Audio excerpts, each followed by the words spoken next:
Ça veut dire que le 21e siècle sera non pas chinois, mais africain. Bonjour Nicolas Barré. Bonjour Thomas. L'idée c'est quoi? C'est opération reconquête pour une France en perte d'influence en Afrique? Vous savez, l'enjeu est le suivant. On dit souvent que le 21e siècle sera chinois. En fait, il sera africain. La Chine va bientôt voir sa population culminer, puis vieillir et baisser. L'Afrique, c'est le contraire. De tous ces chiffres, il faut mettre une France qui perd de l'influence en Afrique, Nicolas. Alors, c'est ça, mais c'est en partie de notre faute. Les banques françaises, par exemple, ont beaucoup réduit la voilure, mais ça n'est pas perdu et loin de là. La France reste le pays d'accueil des étudiants africains, et quand on voit le potentiel de croissance du continent, eh bien, il faut surtout maintenir ce flux. Vouloir l'arrêter, c'est vraiment ne rien comprendre au sens de l'histoire. Donc oui, déroulons le tapis rouge. L'Afrique est un formidable réservoir de croissance pour nous. Ne nous trompons pas, le 21e siècle sera africain. L'Afrique, formidable réservoir de croissance, nous dit Nicolas Barré, directeur de la rédaction des Échos. Dans ce match-là, la France n'est pas en avance, mais rien n'est perdu. L'édito Écho revient demain à 8h10 sur Europe 1. Bonne journée, Nicolas. Dans ce match-là, la France n'est pas en avance, mais rien n'est perdu. Est-ce que vous discernez ce qui se joue dans les soubassements de la diplomatie internationale? C'est une compétition qui est engagée, et l'enjeu de cette compétition, c'est l'Afrique. Du fait du Covid-19, vous avez peut-être entendu que l'Europe allait débloquer une aide de 20 milliards d'euros pour l'Afrique, et la France a appelé à l'annulation de la dette africaine. On ne peut comprendre ces gestes en apparence généreux que si on les place dans le contexte de rivalité géopolitique qui oppose actuellement les grandes puissances et les puissances émergentes sur le terrain africain. Quand la France demande la suppression de la dette africaine, ce n'est pas par générosité envers les Africains. C'est parce que la dette africaine est détenue à 40% par la Chine. Et dans cette compétition, la Chine est l'obstacle principal. Quand l'Italie attaque ouvertement la France sur sa politique africaine, comme nous l'avons vu tout à l'heure, ce n'est pas uniquement parce qu'elle est principalement concernée par la crise migratoire ou par souci de justice. C'est aussi parce qu'elle est elle-même engagée dans cette joute diplomatique pour acquérir des parts de marché en Afrique. Et ces nations n'hésitent plus à sortir du conformisme diplomatique habituel pour s'envoyer ouvertement des invectives sur la question africaine. L'Italie accuse la France d'appauvrir l'Afrique. La France tacle la Chine sur la question de la dette. Les États-Unis dénoncent les pratiques prédatrices de la Chine et de la Russie. Il faut donc comprendre que nous sommes à un tournant crucial de l'histoire. C'est l'avenir des nations qui se joue, et il se joue en Afrique. Que compte faire la France sur le plan diplomatique pour supplanter ses concurrents? Le Sénat français a publié un rapport qui édicte 70 mesures que la France doit prendre pour reconquérir l'Afrique. C'est un rapport de 500 pages, je l'ai lu en diagonale. Alors, le titre de ce rapport, c'est « L'Afrique est notre avenir ». Alors d'abord, je trouve un peu cocasse que le Sénat de la République française publie un rapport titré « L'Afrique est notre avenir ». Donc, comme je le disais, ce rapport met en évidence 70 mesures qui doivent être prises par la France pour supplanter ses concurrents sur le terrain africain. Il y a plusieurs mesures intéressantes, j'en ai relevé deux notamment. Par exemple, en page 392, on a l'intertitre « Tenir un autre discours sur l'Afrique ». Les sénateurs expliquent que le discours qui est tenu sur l'Afrique est souvent un discours misérabiliste qui ne correspond pas à la réalité d'aujourd'hui. Et qu'il faudrait maintenant changer ce discours et rappeler que ce n'est pas seulement l'Afrique qui a besoin de la France, c'est aussi la France qui a besoin de l'Afrique. Et que ça doit être maintenant dit. Il s'agit de quitter le vieux récit sur une Afrique du passé et de susciter, selon l'expression plusieurs fois évoquée, un besoin d'Afrique qui soit le pendant d'une demande de France. L'amélioration de l'image et de la connaissance de l'Afrique doit s'inscrire dans le long terme et s'appuyer sur une recherche universitaire de qualité sur l'Afrique. Pour faire face à ces défis, la diplomatie française, en premier lieu, doit pouvoir produire un nouveau discours sur la relation de la France à l'Afrique.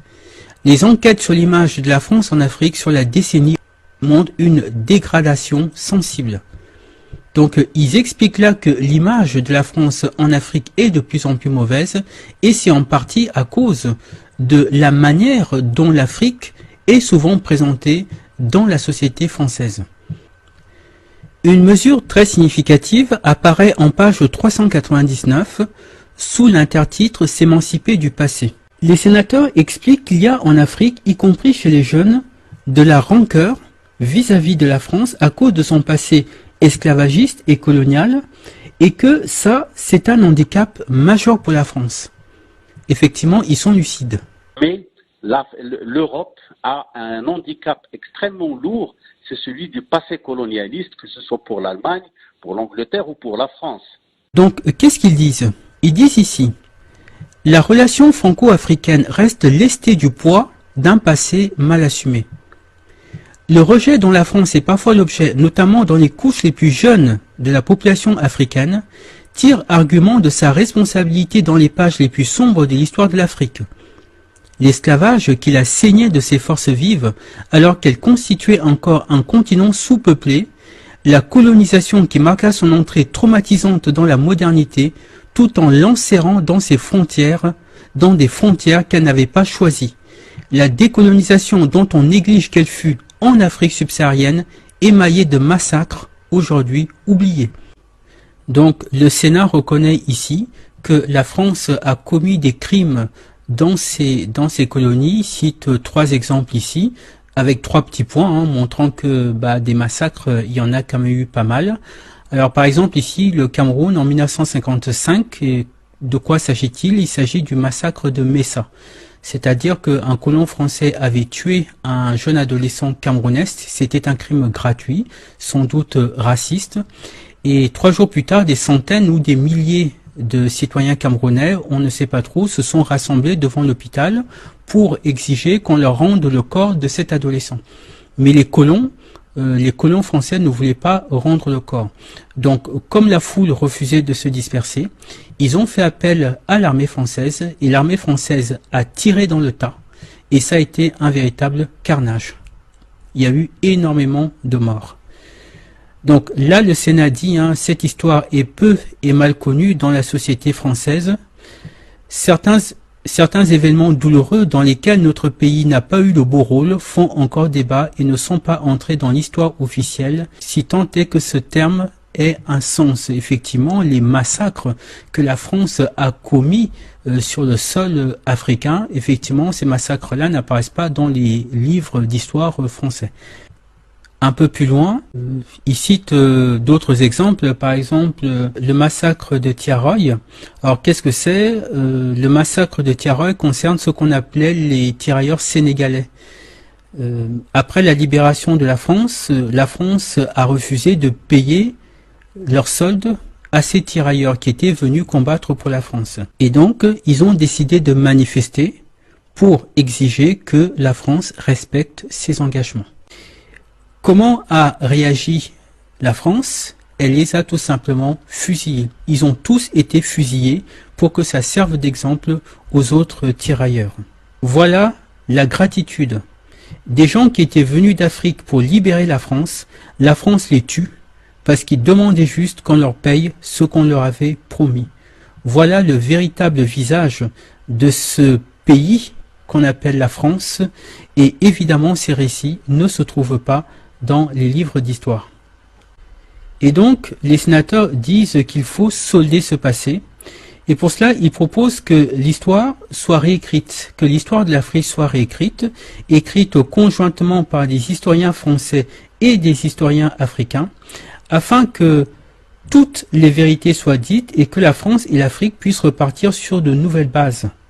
Voilà, ils disent ici par exemple, c'est pourquoi il convient de régler ces contentieux qui empoisonnent la relation et solder le passé par une mise en récit commune de cette histoire partagée. Voilà, donc ils proposent un livre d'histoire franco-africain. François Mitterrand d'ailleurs lui-même avait évoqué une telle chose en 1957. C'est pourquoi je crois que la France, notre pays, malgré d'admirables réalisations, n'a pas su à temps, dans ses institutions et dans sa politique, prévoir et s'adapter. C'est pourquoi je pense que après Genève, Dien Bien Phu, après Carthage, je crois que pour l'Algérie et l'Afrique noire, un sérieux examen de conscience se pose aux Français. Oui, Alors, je précise, est-il besoin de le dire, qu'il n'y a aucune sincérité dans cette proposition. Je rappelle que ce document sénatorial, c'est 70 mesures pour reconquérir l'Afrique. Donc, on est purement ici dans de la stratégie. Évidemment, ils disent qu'il faut ouvrir les archives sur tous ces massacres qui ont été commis afin d'apaiser les mémoires. Mais je rappelle quand même une chose. Les crimes que les Occidentaux ont commis à l'égard des Africains, ça concerne des centaines de millions de morts entre l'esclavage et la colonisation. Pour cela, il ne peut pas y avoir de pardon. C'est impossible. Ces Africains qui ont été tués, c'était des innocents. Quand on parle d'eux, c'est une mention dans l'histoire. En telle année, il y a eu un massacre à tel endroit, mais ces gens, c'était des hommes, des femmes, des enfants, qui avaient un nom, qui avaient un vécu, qui avaient des rêves, qui avaient une âme. Et sous l'esclavage, le crime qu'ils ont commis, c'est d'être noirs. Et sous la colonisation, le crime qu'ils ont commis, c'était de vivre sur un continent dont les Occidentaux enviaient les richesses. Et ces gens n'ont jamais obtenu justice, donc il ne peut pas y avoir de pardon. Ceux qui disent qu'il faut tourner la page du passé, ce sont justement ceux qui sont du côté des bourreaux et qui ont besoin, toujours, d'exploiter les richesses de ce continent. Et comme ce passé constitue un obstacle pour eux, eh bien, ils disent, bien, il faut oublier, c'est du passé, il faut tourner la page. Mais en réalité, c'est impossible. C'est impossible. Ces gens n'ont pas obtenu justice, donc on ne peut pas pardonner, on ne peut pas tourner la page. Il y a juste l'attente du jugement. Pardonner, ça serait trahir ces âmes sacrifiées. Et l'Africain, avec un A majuscule, ne commettra pas cette infamie. Une deuxième chose, ce document dit que la France et l'Afrique ont besoin l'une de l'autre. Alors, on va être très clair. Les Africains n'ont pas besoin des Occidentaux. Ce sont les Occidentaux qui ont besoin des Africains. L'Afrique est autosuffisante parce que toutes les matières premières de la planète sont en Afrique.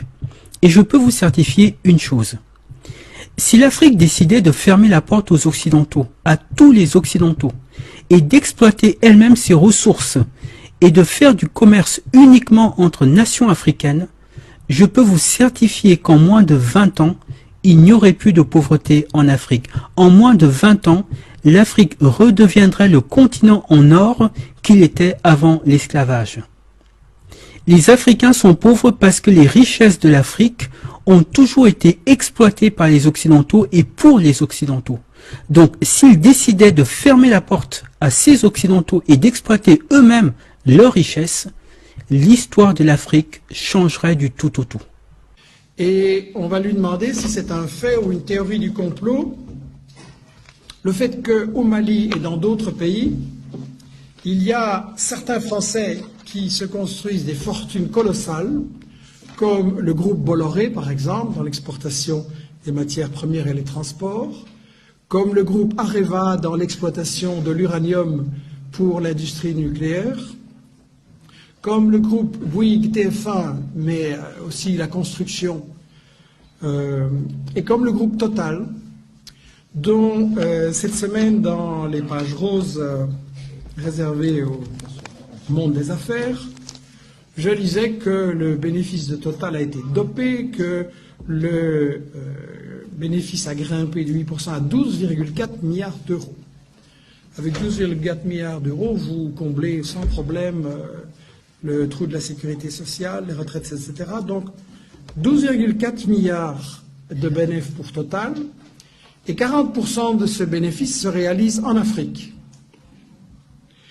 Et là, c'est intéressant de comprendre comment il y a des gens si pauvres et des gens si riches en Afrique ou autour de l'Afrique. Et là, c'est le moment de rappeler ce que disait Mitterrand en 1988 pour expliquer sa politique envers l'Afrique. Chaque franc, disait-il, investi au sud rapporte 8 francs au nord. Il faut se rendre à l'évidence, ce sont les pauvres qui financent les riches. Un autre grand comploteur, c'est le célèbre groupe capitaliste d'audit des entreprises et d'analyse des situations économiques, McKinsey. McKinsey déclarant récemment même si le continent africain reste confronté à d'importants problèmes de développement, comme c'est gentil cet euphémisme, le taux du retour sur investissement en Afrique est tout de même le plus élevé au monde. Ça veut dire qu'il y a des gens qui construisent l'essentiel de leur fortune en Afrique et ils gagnent plus en Afrique que n'importe où ailleurs, pendant que les Africains crèvent de faim. Le président Hollande s'inscrit dans la même ligne. Je cite, « La France maintiendra ses engagements vis-à-vis de ce continent plein de promesses. Toutes les puissances du monde y sont et essayent de développer leur influence. C'est un continent où la démocratie progresse. » Ah bon?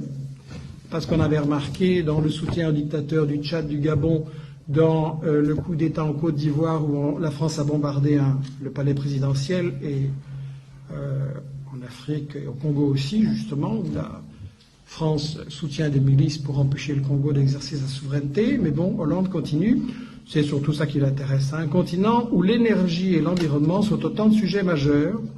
En 2050, 80% des francophones seront africains, 700 millions de femmes et d'hommes. Chacun comprend ici l'enjeu. Et donc, j'aimerais bien que la France, qui aide si généreusement le Mali, le Niger et d'autres depuis des dizaines d'années, nous explique comment ça se fait qu'il y a des fortunes colossales chez Bolloré, chez Bouygues, chez Total et dans tous les grands groupes français sur le dos des Africains pendant que les Africains continuent à crever de faim. Je rappelle que sous le colonialisme, il y a eu 205 à ce jour dirigeants africains assassinés par les colonialistes. 205. D'un côté, la France et les États-Unis sont engagés dans une guerre contre la Chine pour empêcher que la Chine trouve des partenaires en Afrique, mais ils sont aussi engagés dans une guerre contre les Africains, et puis ils sont engagés dans une guerre entre eux-mêmes pour savoir qui va prendre la plus grosse part du gâteau. La guerre contre les Africains, il doit être dit clairement que tout ce qui se passe en Libye, au Mali, en Côte d'Ivoire, au Congo, au Cameroun et dans toute une série de pays où on nous présente chaque fois des conflits qui sont isolés mais qui sont en réalité les différents éléments de la même guerre pour l'Afrique, c'est une guerre contre les Africains, c'est une guerre contre l'indépendance de l'Afrique. Je referme la parenthèse. Mais ces documents, celui du Sénat et celui de l'Assemblée nationale que nous avons vu tout à l'heure, montrent que le Parlement français est conscient que c'est l'avenir qui est en train de se jouer. Si la France perd l'Afrique, comme le disait François Mitterrand, elle n'aura pas d'histoire au XXIe siècle. C'est une puissance déclinante, c'est une société vieillissante, et si elle continue à perdre l'Afrique au détriment de la Chine et des autres, elle va tout naturellement, progressivement disparaître. Donc, la compétition se fait sur le plan diplomatique et économique, mais elle commence et de plus en plus à se faire également sur le plan militaire. Toutes ces nations établissent des bases militaires en Afrique sous de faux prétextes et il n'y a jamais eu un tel déploiement d'armées étrangères sur le sol africain depuis la fin de la Seconde Guerre mondiale. Que se passe-t-il ?